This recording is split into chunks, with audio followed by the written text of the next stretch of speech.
Okay, I know we'll have a few more joining us shortly, but we are going to go ahead and get started. Welcome, everybody. My name is Zach Olson, and thanks for joining us today for another installment of the Iowa Center's Small Business Essential Series. Just before we get started, I want to mention that we are recording this so that we can share it on our website later. And we're going to be sharing a lot of resources and links. So please make sure your chat function is open and don't hesitate to ask any questions that you have via chat as we go along. So today, being that this is such an important, personal, and sensitive topic, we are going to approach this event a little differently. Today, we're going to learn all about credit reports and what you can do to improve yours. Then we are going to ask everyone in attendance to sign up for a one-on-one coaching session with our presenter, TJ. For everybody that registered for this event, you will receive more information about this in our follow-up email. That'll come from Ben at the Iowa Center. So make sure you don't overlook that and let us know if you have any questions about that beforehand. Okay, here today to show us what all that entails is TJ Daniels. TJ has been at the Iowa Center for several years, and as a certified credit counselor, she helps clients every day with their credit, budget, financial statements, and pretty much everything else. With that, I'm going to turn it over to TJ to talk about understanding your credit report. Good afternoon, everyone. It's a pleasure to be able to present today on understanding credit reports. I always get a lot of questions, so hopefully this will be something that I could present and give information to a larger group of people. I would always like to include this disclaimer. This is not legal advice, and all the information that I'm presenting, I try to make sure that it's up to date. Today, we will actually go over a lot. I know I tend to talk fairly quickly, so if anybody needs anything, any additional information, include that in the chat.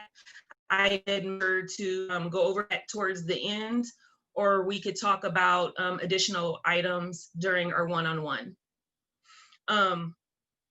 Today, I plan to go over the different types of credit reports, access to credit reports, where does the credit report information come from, reading the credit report, life cycle of a charge-off, best practices when reviewing credit reports, credit during COVID, and the next steps you could take. So there are basically two different types of credit reports. There's the consumer disclosure report, and there's also the business division report. The consumer disclosure report is designed to be viewed by the consumer themselves. The FCRA requires each consumer reporting agency to make a consumer disclosure report available to consumers upon request at least once a year, or when you're denied for favorable credit terms, or denied for credit altogether based on your credit history. Consumers can also request their own reports through Equifax, Experian, TransUnion, and TransUnion at www.annualcreditreport.com. During COVID, they've allowed for people to request their credit reports once a week. Normally it's only once a year, but right now during COVID, it's once a week. So when a business orders a credit report about a consumer in connection with an application for a loan or service, they actually receive a business division report. So lenders and other businesses such as landlords, insurance companies, or employers purchase business division credit reports either directly or from a reporting agency. And basically, in order to purchase these credit reports, a business must have a permissible purpose to access consumer reports. Nonprofits who are purchasing reports for coaching or counseling are likely pulling business division reports. So there's not just one type of credit report. There's many different types of credit reports. There's many different types of versions. There's even, I think, if you watch TV, you'll see the commercial for Experian Boost, where you could get credit for bills you pay every day. So like if you let them know about your utility bills or Netflix, you get credit for that. On that Experian Boost website, I went to just read some of the fine print, and it says, it said credit score calculated based on FICO score 8 model. Your lender or insurer may use a different FICO score different than the FICO 8 score or another type of credit score altogether. And average users who received a boost improved their FICO score basically by 8 points.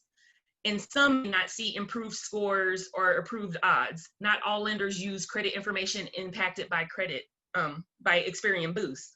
So I'm saying that just to say that different lenders use different types of credit reports. So some may just use Experian, like at the Iowa Center, we use TransUnion. But even within the TransUnion credit report, there's different versions. So there's version 5, version 6, version 7, version 8. So a lot of the times when we go to different places like Credit Karma, it's a different version. So when you're out there trying to apply for loans, I always suggest that people see what credit report that company uses, and even to the point to see what version they're using. So who uses these credit reports? Of course, a consumer, us ourselves, could review our own credit report. And like I said, annualcreditreport.com, you could get all 3 of those bureaus. I would like to add, when you do those, they do not include your credit score. It's just showing your credit history. So you could also view your credit report on sites like Credit Karma or Credit Sesame. Those places do show your credit score, but like I said, it's a different version, different information, not necessarily different information, but a different version. So it may not necessarily be your actual credit score that another company may be seeing. So lenders also use your credit report. Did purchase them for account monitoring purposes. Lenders use the credit reports to see your previous history or experience with credit in order to determine how you may handle credit in the future. Landlords could look at your credit report to screen rental applicants. Employers can pull your credit report, but I do like to note that they are not permitted to use your credit score in making hiring decisions. Employers are normally interested in reviewing your credit report for purposes of just seeing the hire stability, or more than often, they're looking to see if you have any history of financial fraud, especially with positions that may handle money. And then, of course, other businesses. There may be insurance, utility, phone companies. I know a lot of them use your credit report to determine how much of a deposit or things like that you would have to pay. What is not on a credit report? This following information does not appear on your credit report. So non-credit banking information, such as your checking or savings account, your beliefs and affiliations, many non-delinquent accounts. So say if you're current on your electric bill, or if you're current on your phone bill, those accounts would not show up on your credit report. And then any old accounts, they may no longer report per the Fair Credit Reporting Act. There are there's certain sections that your credit report consists of. There's 4. There's the personal identifying information, your credit history, your public records, and inquiries. The first section that we're going to go over is your personal identifying information. So this would include your name and any variations, your addresses, past and present, employment information, any spouses or co-applicants you may have applied for any lines of credit with, your social security number, your date of birth, and contact information. This information comes from basically public records and is furnished by creditors. So honestly, all this information needs to be matched to your individual credit files. Sometimes when we see that this information does not match, even if it's by a digit or maybe an incorrect last name, that is a signal to us for fraud. Here is an example of a credit report. So the first thing that we always want to just be aware of is the date of report. Your credit report is just a snapshot of a moment in time. So if you pull your credit report today, this is just where you're standing at today.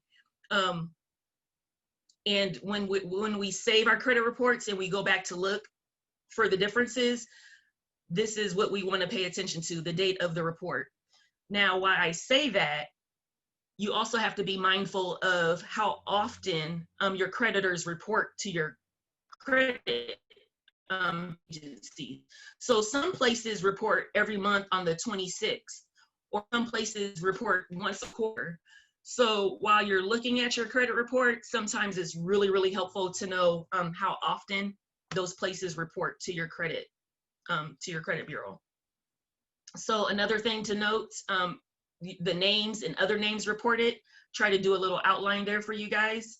Always pay attention to that, because like I said, that is one sign of fraud when those names are incorrect. The next thing to pay attention to is your social security number and your date of birth. Here are the sections highlighted for the address and the phone numbers. There's always typos, but sometimes there's a totally different address. And those are times when I really tell people to pay attention and to investigate that a little bit further. Then there's applicants or co-applicants, and then employers. So you may have an ex-husband or something like that. Even years later, you will see that spouse listed on your credit report. So a review of this personal information, what to look for: inaccurate information to be disputed, any red flags that would indicate identity theft, fraud, or financial abuse. Especially during this day and age, we know that there's been a lot of breaches with our bank cards and information. So I always try to suggest people to at least check your credit report once a year to make sure you don't see anything that's out of line or out of whack. You're not always notified of a new account that's open. And if you think about it, if a person is having those bills or information sent to a different address, you would never ever know that that account was open. So that's just something to be aware of and pay attention of. The next section is your credit history. So that includes the open and closed accounts in good standing, open and closed delinquent accounts, and those with past negative history, and then accounts in collection. The open and closed accounts in good standing, they may remain on your report indefinitely. So it could be 20 years out and that could still be showing on your credit report. But normally, any closed accounts in good standing remain on your report for 10 years from the date of closure. So for your credit history, you will see the creditor information, to whom is the debt owed, responsibility or liability, who is responsible for the debt, the outstanding balance, how much is currently owed, payment history, have payments been made as agreed, and the type of loan, or like what is the purpose of this loan or account. There's dates that you need to pay attention to: the date that the account was open, the date that the account was last reported, the date that the account was closed, if that's applicable, the date that the account will be removed from the report, or the day of the first delinquency. A lot of credit reports that I look at, it does not always say that the date the account will be removed from the report, but normally if there's any negative history, it will show the date of first delinquency. Here is a good account in good standing. So we could see the bank, the creditor up at top, and then we could see the date that it was opened, which was 10/1 of 2014. Next, we could see the remarks. This account was closed by consumer. So an account could be closed by you, the consumer, or an account could be closed by the creditor. And it could still be in good standing. So say if an account closed by the creditor, it could just be because maybe you had a credit card and you never used it. A credit card will close your account. Credit card company, sorry.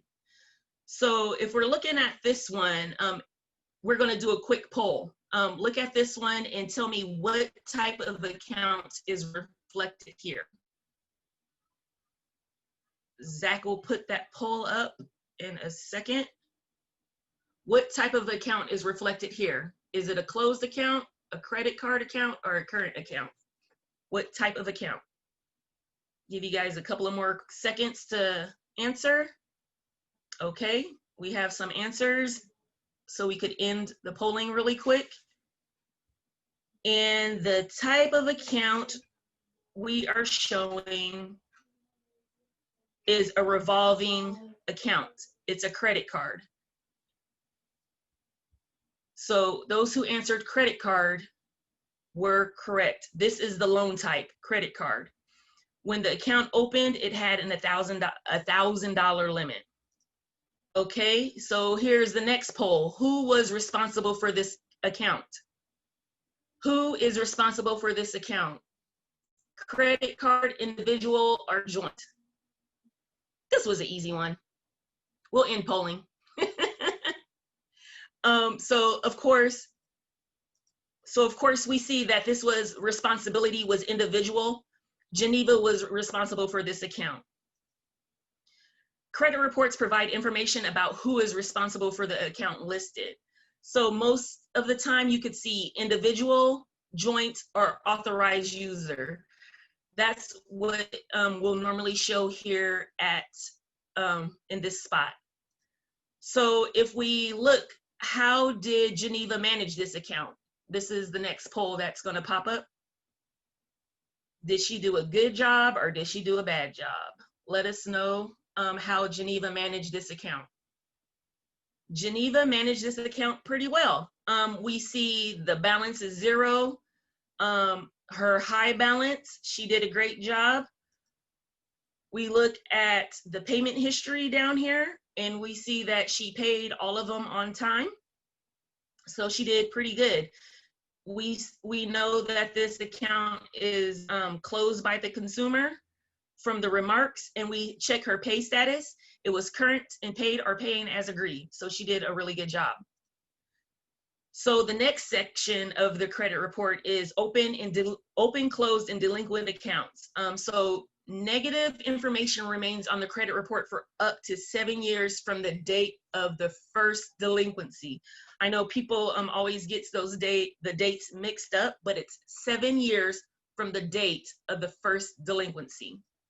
So things that we always check is, of course, the creditor and the date opened.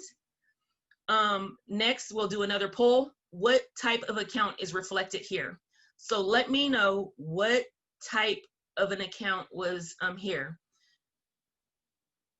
So was it a credit account, an installment account, or an automobile account? And we can see this was an installment loan and it was used to purchase an automobile.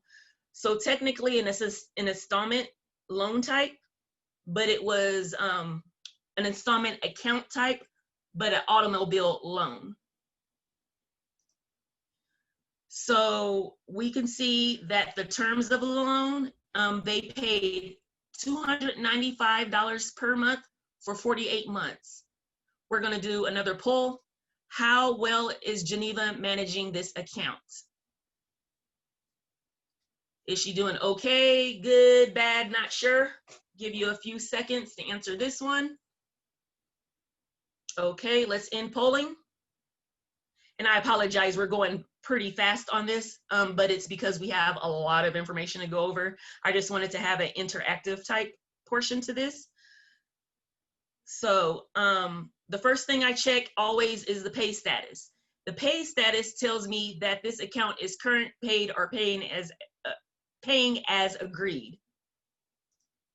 The next thing I check is, does anybody know the next thing I get? We'll do a quick poll.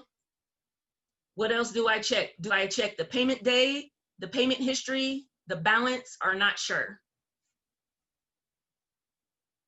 And of course I check everything, but when I'm trying to see how well a person does, the next thing I check is payment history.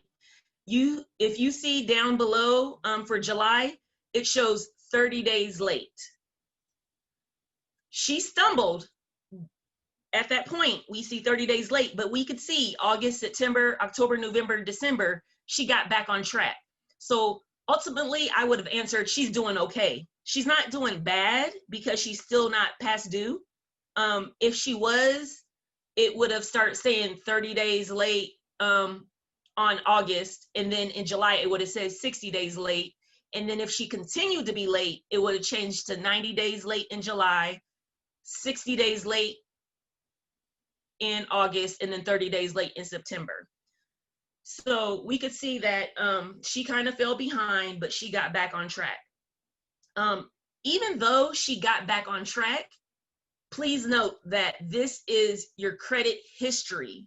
So it shows the history of your payments of a loan. So that 30 days late will stay on her credit report.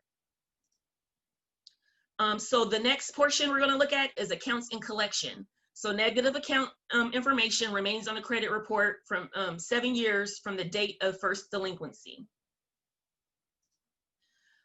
An account in collection is a delinquent or past due account moved out of the routine account processing to an internal collection agency, department, or a third party debt collection agency.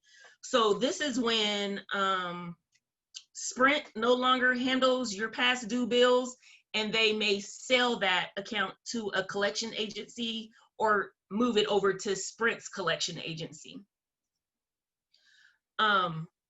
So this is an account in collection. It shows the collection company, their address, phone number, and then it'll show the original creditor. So the original creditor for this account was Big Telecom, and it was cable or cellular. When we're looking at these accounts, sometimes these companies created, and sometimes we just have to guess. But 9 times out of 10, we could Google it and we could really figure out what that company is. At the bottom, you could also see the estimated month and year this item will be removed. So it would be 2021. We could see that it was placed for collection in April of 2015. And then once again, the date for removal at the bottom, and then over to the right, we can see status and it says in collection. Honestly, normally it doesn't say the status in collection.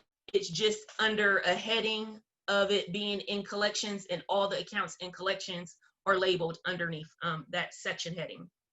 And honestly, normally it doesn't tell us when that account will be removed. Hopefully that will be added to a lot of the common credit bureaus we use, but recently I have not been seeing that. And then the balance. So this is the balance that is owed. And then below we can see the original amount and then the past due amount. I will say that even though all of these say $1,059 or $1,059, normally the balance owed is higher than the past due amount, because the credit agencies or the collection agencies, they add on to that. So it's their servicing fees or collection fees, whatever. Normally they add on to that. So when you know maybe when that credit card went into collections, it could have been $5,000 or whatever. Now it is very, very possible that that balance to be paid is $6,000 due to those additional fees added. The next section is public records. But so as of 2018, bankruptcies are the only public records that will appear on your credit report. And the Chapter 13 could be on your credit report for up to 7 years. And then the Chapter 7 bankruptcy could remain on your credit report for up to 10 years. So here is an example of a public record that I would see for a bankruptcy. It'll tell me what court filed that, and then it'll tell me that the Chapter 7 bankruptcy was discharged. It'll tell me that the date it was filed, and then the month and year that it should be removed from your credit report. So another thing to note, that credit bureaus have removed civil judgments and tax lien from consumer credit reports. A small number of people could see an increase in their credit score, but that just means that your credit report may not give a comprehensive summary of the debt. And to learn more about that, here's a link at the bottom that could be added in the chat. The National Consumer Assistance Plan. Then we go to inquiries. So there's two types of inquiries. There's a hard inquiry and a soft inquiry. Soft inquiries are normally initiated by the consumer or business for educational and informational purposes. Soft inquiries do not impact the credit score, and normally they stay on your credit report for 24 months. So normally you'll see this if maybe you had a credit app like Credit Karma. You'll see that that's requested every month or however often for the soft inquiry. But once again, I do like to add that the soft inquiries do not impact your credit score. So a lot of the times when I pull a credit report for a credit coaching session, that is a soft pull. And then, so just again to note that you will see those requested on dates. For the hard inquiries, these are normally when you apply for a loan or you apply for credit. And these hard inquiries are on your credit report or impact your credit report for 12 months. And then they appear on your credit disclosure report for 24 months. So they impact your score for 12 months and they still show for 24 months. For a hard inquiry, normally you'll see the place that pulled it and then the permissible purpose, so credit. If you see, so that was for a credit union, and on the right was a car loan. So once again, for an individual, and it was for credit. So what to look for? Unfamiliar and hard inquiries, and it could be a sign of identity theft. And also sometimes, so say when a lender looks at it, excessive applications for credit, it kind of just makes somebody think like, what was going on? Normally, when a person wants to apply for, say, a car loan, you'll just see a whole bunch of inquiries in a short period of time.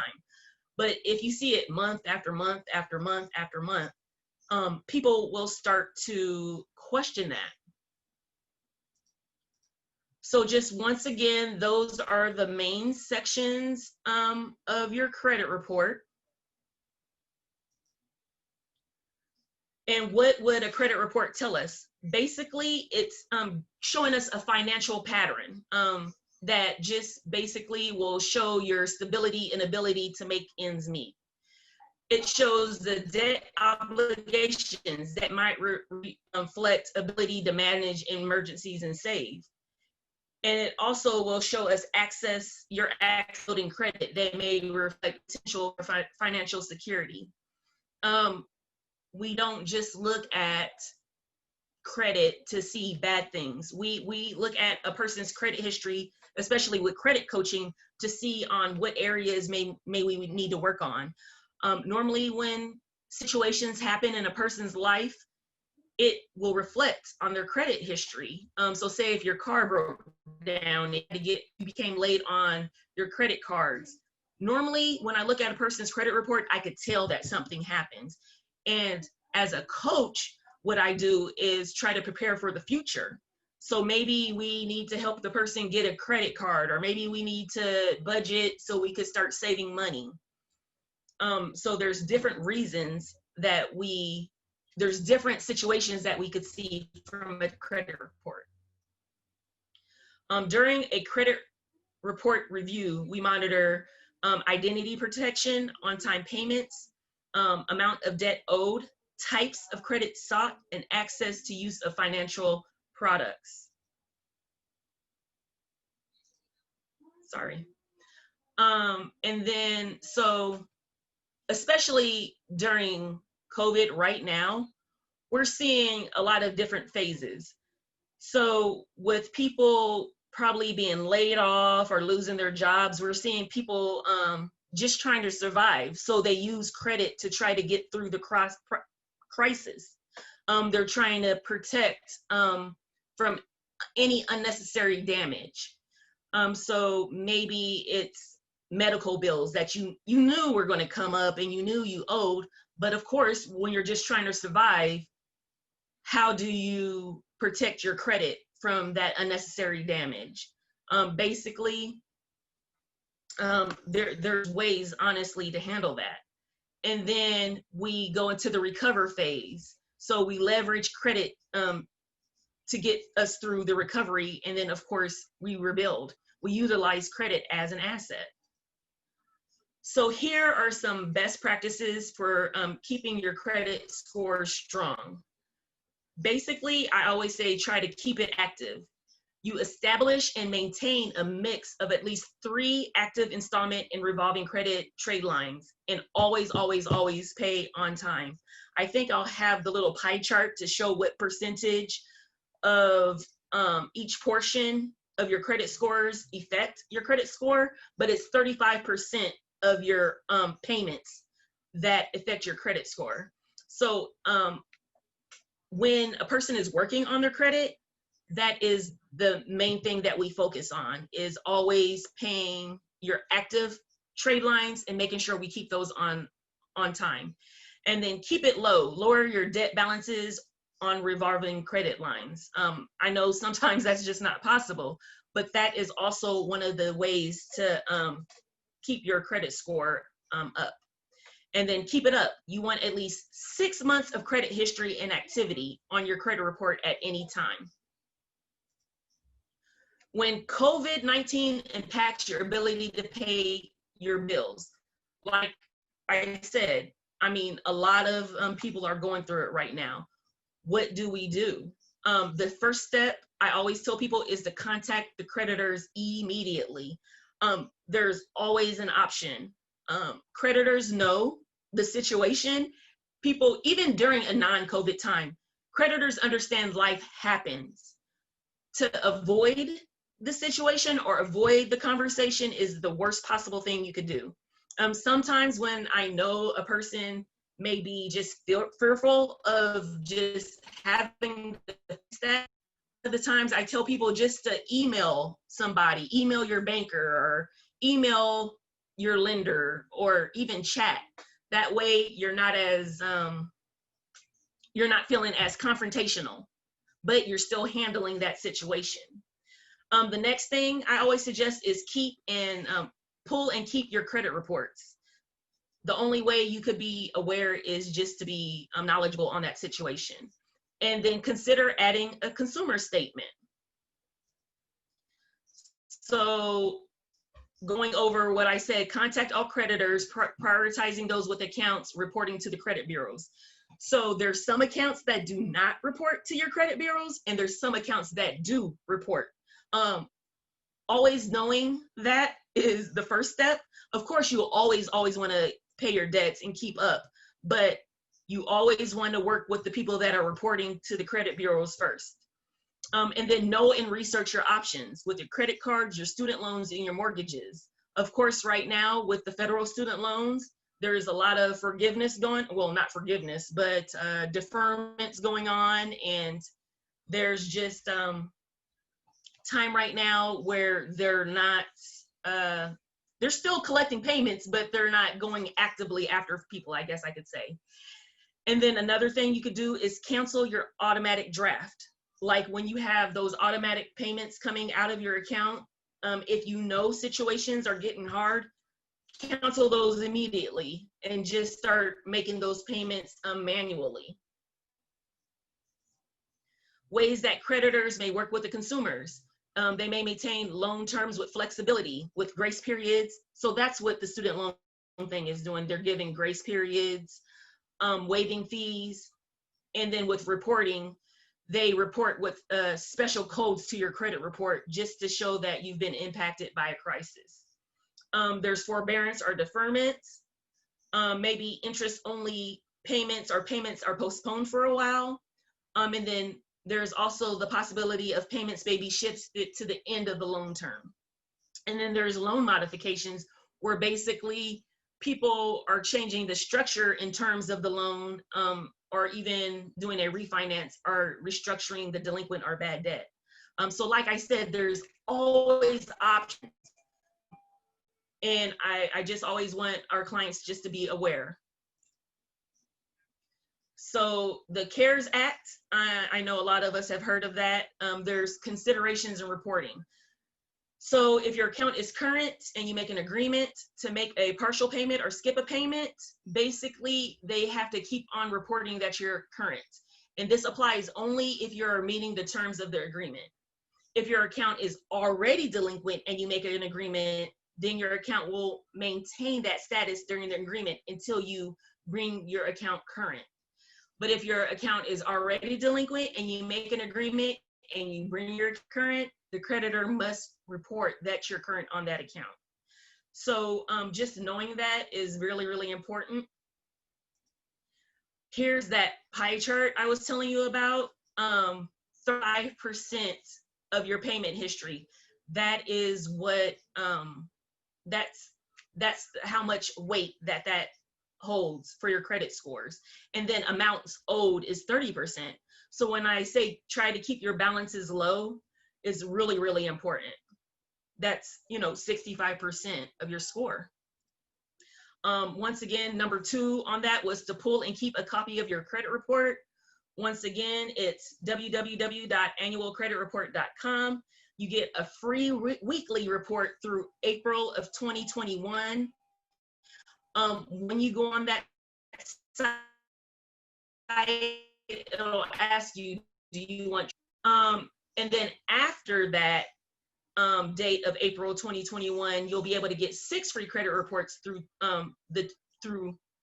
6 free credit reports every 12 months from Equifax through December 2026. And then you can always get it when denied, or you could always get it through us at the Iowa Center or any other organization that may do things like that. And then when I was talking about the credit, the consumer statement, the process honestly varies by bureau. And it's account specific or the report, the personal statement or report personal statement. I don't even know what I meant right there, but it's very specific to the situation. And we do note that the delinquency is due to natural or declared disasters, and that would remain on your credit report for up to 2 years. So maybe for a lot of small business owners that had a lot of their accounts in credit, when I was saying when I could tell something happened on your in your credit report or a situation happens, to have that consumer statement is really, really helpful. It'll say, I was affected by the storms that happened in 2020, or I was affected by COVID. So if that is needed, I would be more than happy to help you out to figure out how to add that to your credit report. So then here's the best practices for credit protection. Act immediately, act ASAP. With credit, how accounts will be reported. Document, document, document. So when you're, so a lot of times I always tell people to email so you could have that. Or when you send the letters, keep a copy of your letters, keep a copy of your chats, document everything. Some other options to consider is credit freezes, credit alerts, or credit monitoring. You can always do that if you know certain things that happen, if you've experienced fraud or identity theft. Those are some things that you could look into.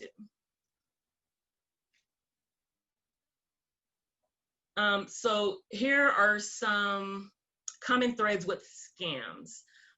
During COVID, during the storms, during with people getting those checks from the government, those scams are basically related to cures or potential cures, stimulus checks and government payouts, financial assistance, tech support, mortgage relief programs, all of that. They build those scams basically based off of the headlines. They try to pretend to be the government, and they resort to fake communications using targeted methods, basically appearing as though they're a trusted source. I even fell for it a few months ago. I've been working on trying to restructure my student loans, and somebody had called and was like, okay, so yeah, we're calling about your student loan payments and getting you into this program or whatever. So I'm like, sure. But then they asked, so how much do you owe in student loans? And I'm like, okay, that's Blue's Clue number one.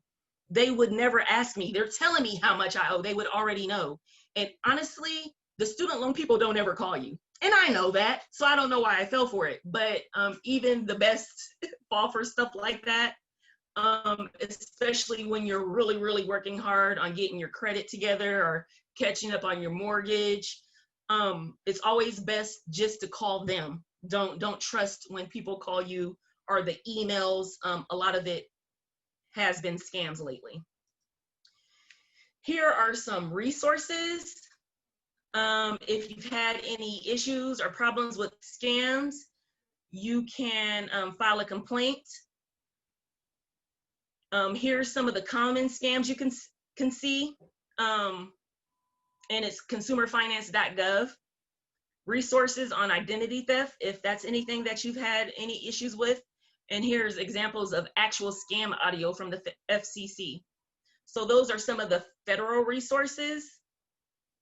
And then the next steps. We will be emailing everybody who attended with a credit report review checklist. So you could pull your free credit report from the www.annualcreditreport.com. And then if you want, I can also pull a free credit report from you. It is a soft pull. It's TransUnion. You would get your credit score. So I will set up a time with people to answer their questions regarding their credit reports. I'll have 30-minute blocks. So then after you pull your credit report and review it, and then if you have any questions, or if you need some credit coaching, or if you have literally been impacted by COVID-19 or any of the natural disasters, I could help you create a plan and hopefully help you get back on track. You will be able to contact my coworker, Ben, and do a talk to him briefly, and then he will give you my link to do the surveys, my link to make the appointment. But hopefully he'll also send you guys out surveys to let me know how I did. Really quickly, I want to let you guys know about a class I have coming up, or it's actually a series. Well, this is the class. So we have Always Ready coming up. This was yesterday, so I forgot to update this, but we have another one coming up next week. And you could look at our website, but basically it is to educate our clients on how to apply for a loan. We go really in depth with the documents needed. We talk about a lot of things. It's an hour. The next session will be, I think it's October 5th or 6th at 1 o'clock. And Zach may be able to confirm that for me. And then the next session I have coming up, it is a series. It'll start October 5th, and it'll be Mondays and Wednesdays from noon to 1. It'll be 8 courses, 8 classes, and it'll be on budgets, financial statements, business financing, cash flow, recording, record keeping, banking credit report, banking credit reports, and tax planning. I am so sorry. I will do, of course, the credit report section, but I'll be talking more about business credit and business credit reports. So for all of the people that have attended this, normally it's an $80 series, but we're offering everybody a 50% off code. The code is 50 off, so that'll make the 8-class series $40. So feel free to sign up for that. And at this point, I'll hand it back over to Zach for any questions.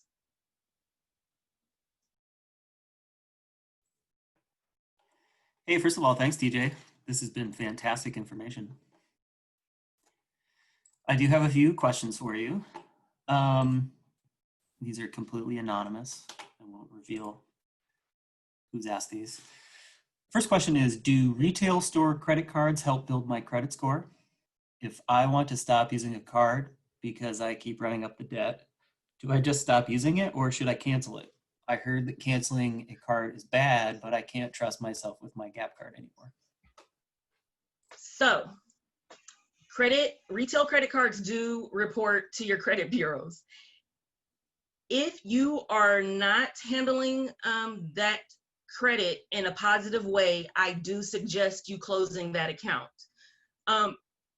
Closing that account won't affect you as bad as going over the limit and making late payments. So if you think about it, by keeping that account open and making late payments or going over your credit limit, that's hurting you worse than it would hurt for you to close that account. Now, if you were able to handle that credit properly, absolutely. Something that I did that I shouldn't have did, I keep my credit cards all in a certain place, and I really don't use them. But every 2 or 3 months, I try to just use it at Quick Trip for gas or use it for my prescription at Walgreens or keep my Netflix account coming off of a credit card just to show activity. So unfortunately, I had those cards in my car and my car was broken into this past weekend. So don't ever do that. But those are some hints and tricks that we use. I really try not to use the credit cards, but as we know, this is a society that is run on credit. So it just depends on if you could handle that or not. Great answer, and sorry to hear about your car this weekend. That's awful. Question number 2. I heard that paying off my car loan actually lowers my credit score. Isn't it good to finish off paying a debt? Okay, let me go to this. Let me see this pie chart. So part of your credit score is the amounts owed. So your credit history shows the use of your credit. If you're no longer using that credit, then honestly, yes. When you pay off a car loan, your credit takes a dip. If you pay off a mortgage, your credit takes a dip. For one, because it's not showing those monthly payments. And for 2, your overall credit balance is lowered now. Also, it has to do with your credit mix. So if you pay off a car, but you only have credit cards and a mortgage, it's taken off that installment loan. So now you're only showing a mortgage and credit cards. So absolutely, yes, your credit score does take a dip. And just depending on your overall credit score, that determines how many points that your credit score would dip. Okay, so I've been really good about paying off my credit card, keeping the balance low. Now my credit card company increases my credit line. Is that good or bad? Of course, it's always going to be good. For one, you look at the length of your credit history. So after 6 months, after a year, after 2 years, that honestly bumps up your credit score a couple of points, but hey, we'll take any points where we could get it.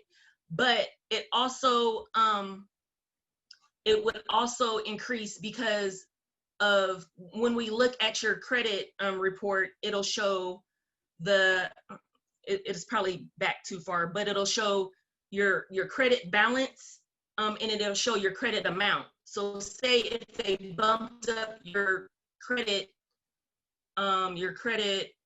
card amount to 5,000, but you're only using 300, that's a big difference, and it will bump up your credit score.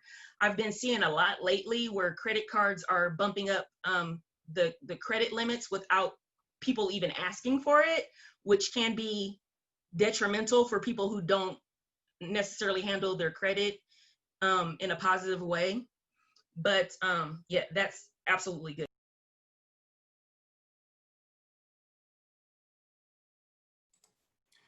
So should I pay off a credit card as a whole or incrementally? In the real world, if a person could pay off a credit card in whole, that does make a big difference.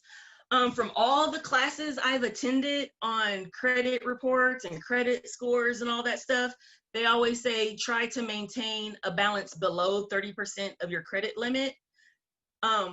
And just living through this, I found that if you actually pay off that balance and keep your card open, it increases your credit score more. So it increases your credit score more than keeping a small balance on it. So paying it off absolutely is better, but that's not the reality a lot of us face. So if at all possible, keeping it below that 30% threshold is awesome. And then also just remember to use those cards, because your credit history is a history of your credit usage. So that's when I was saying, like, keep a Netflix on a card or keep using a card for gas or whatever, and then paying it off. That's another reason why a lot of the times I do pay attention to when the creditors report to the credit bureaus. So I know when to use it really quick and when to pay it off. And there's some tips and tricks. One of them is, so I always say that I keep my credit card balances at 0. So if I know that a credit card is going to report every single month on the 26th, if I use it from the 27th of the month to the 25th of the month and then pay it off really quick, before the 26th when they report, that's just a little trick to use that credit card and not really get dinged. Okay, last question I have.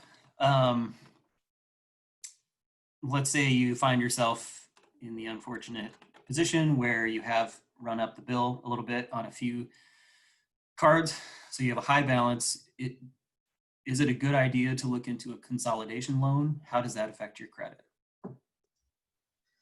So this is where we get into like tricky, touchy situations.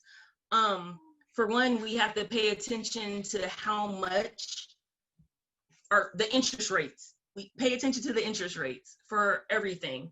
It's possible that you could move over balances to 0 interest rate, or maybe that card is 24% and then the consolidation loan is a certain interest rate. You always want to pay attention to the interest rates.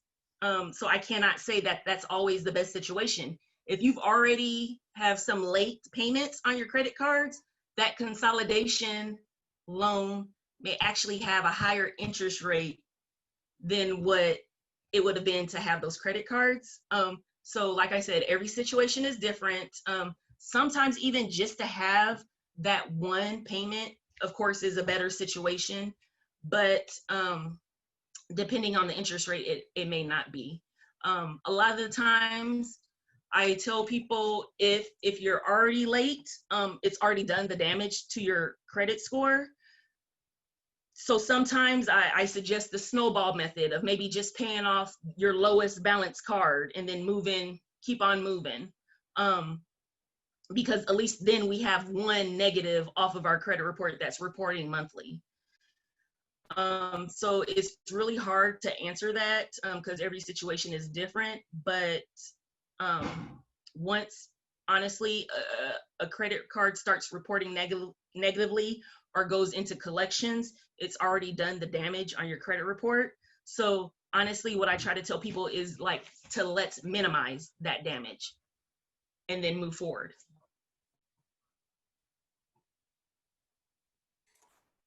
So yes, maybe no. Yep, nope, sometimes I don't know. And honestly, that is what credit reporting is. It's not a definite science. It's not any definite answers. It's a lot of research. It's a lot of stress and a lot of questions that have to be asked and a lot of research.